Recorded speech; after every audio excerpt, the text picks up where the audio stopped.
That is the yellow light of death on the PlayStation 3. I'm going to show you how I repair it.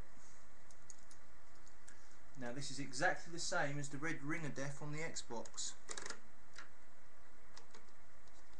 Basically, it's the CPU or the GPU comes unsoldered from the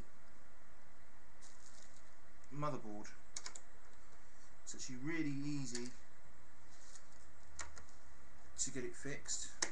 It don't take no special this equipment or anything like that really. I just use a heat gun, run it over the chips, and it seems to do the job. But if you want to do a proper repair, you want to use an infrared BGA welder if you've got £2 to spend.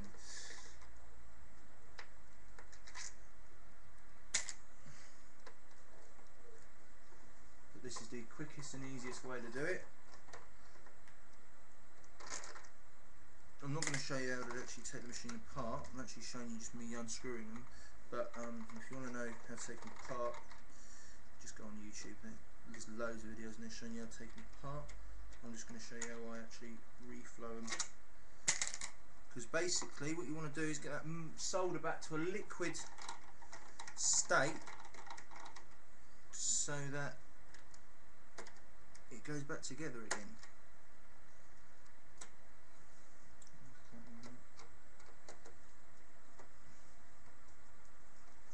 And then when it makes contact, it'll switch back on and work, and hopefully. I will just point out this is not a permanent fix, because there really isn't a permanent fix for the red ring or the yellow light unless you pull the chips off and actually put new solder balls underneath, which to be honest none of us can really do unless we're professionals, which we're not, we're just DIYers. This is the main reason why you get the yellow light of death, it's dust. Now, another reason why you can get it is the power supply. So the first thing I'm going to check is the power supply. I don't believe it is the power supply, but I'm going to check that anyway. In this case, I believe it's the normal yellow light of death.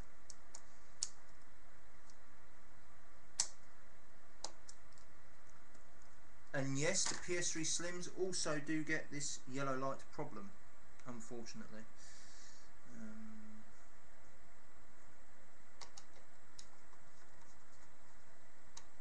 So if you've got PS3 Slim, don't think you're immune from it, because there is Slims getting it.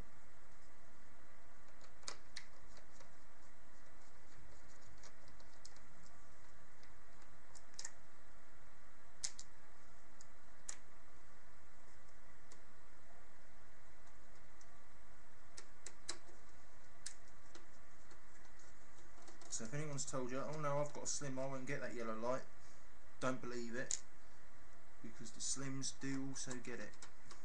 Exactly the same, because it's exactly the same problem.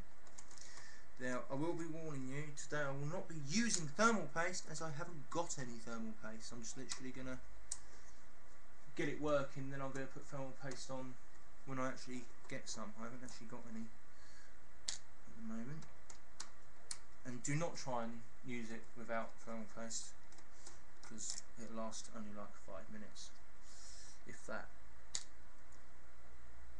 Because the thermal paste actually is what keeps it cool. And I recommend to use Arctic Silver, Icy Diamond, not that £2 stuff that you can get from virtually anywhere, because it's just not good. That's what Sony used on it in the first place, and that's why it goes wrong. Another good thing to try and do, if you can, get some copper shims off of eBay. They're pretty cheap. They're about £6 for the pair, and make it run about 10 degrees cooler. And don't forget, the cooler you can make it run, the longer your repair will last. And it will get it again, no matter what, no matter who does it. Even if you sent it into a professional repair shop, it will get it again, unless they actually reball the chips, which costs a lot of money to get done, and that's going to be a pig to get out.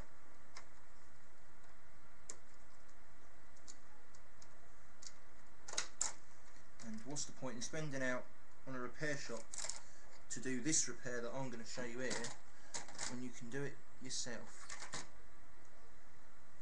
And it's pretty easy. There's nothing to it. If you've ever been inside a PC or know anything about PCs, this is just exactly the same. Just that instead of being able to replace the graphics card, you can't actually replace it.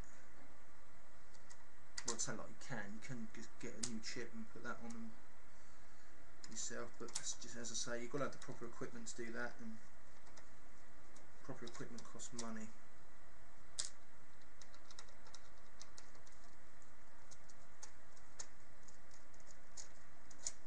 But if you want me to do this, I'll do it for 30 quid.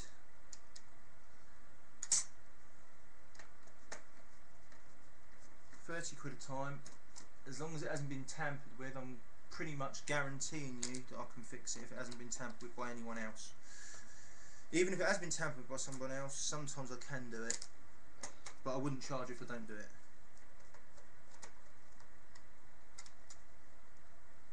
This is going to be a bit of a pig, because I don't know how long I've got on the video, so I don't know how long I've got, so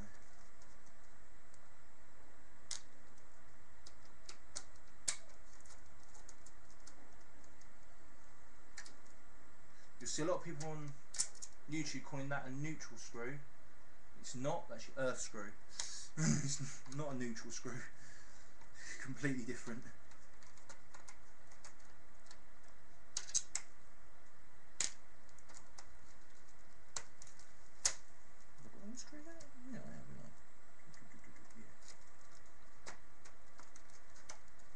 I really don't think this one has been taken apart before, because it's very stiff in the case. There we go, that's gotcha. Cool, bloody Nora. Dust. That's why you get the yellow light. And don't let people say it's not dust, because it is dust that causes it, a lot of it. I'm not saying it causes every single one, but most of it. And also, this will also work if your PS3 is just crashing. If you're playing the game and it just crashes for some unknown reason. That's why it's crashing, because it's overheating basically. Just remove these strap clamps. These are your strap clamps. If you can, get them over a corner of a table and give them a little bit of a bend when you put them back on. Just puts a little bit more pressure on the chips to keep them a bit cooler. Don't have to do it, I'm just saying I do that because it seems to help.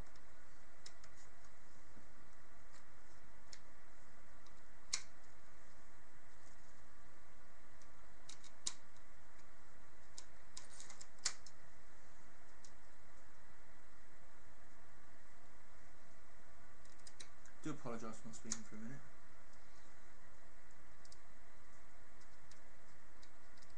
I believe I can only make a 15-minute video on YouTube, so this might have to be in a two-part.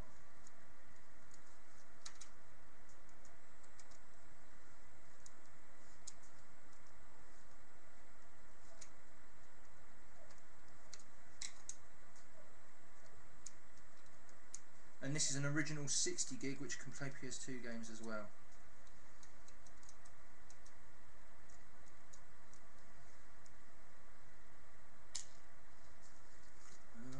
And you've got your fan over here. Now you should be able to remove the heatsink and fan off of the chips. If you find it's a bit stiff, get your hand underneath it and just let, but obviously it's not stiff because obviously that paste has dried out. And look at this dust. It's just completely, and I don't know who Sony gets to put on their thermal paste, but that's way too much.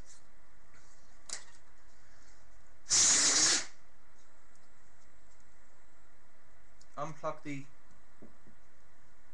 battery. This can be a bit tricky. There you are, it's removed.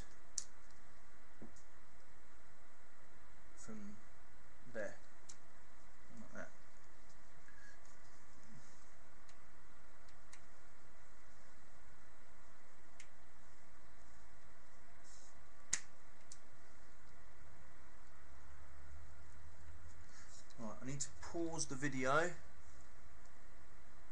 this will be part 1.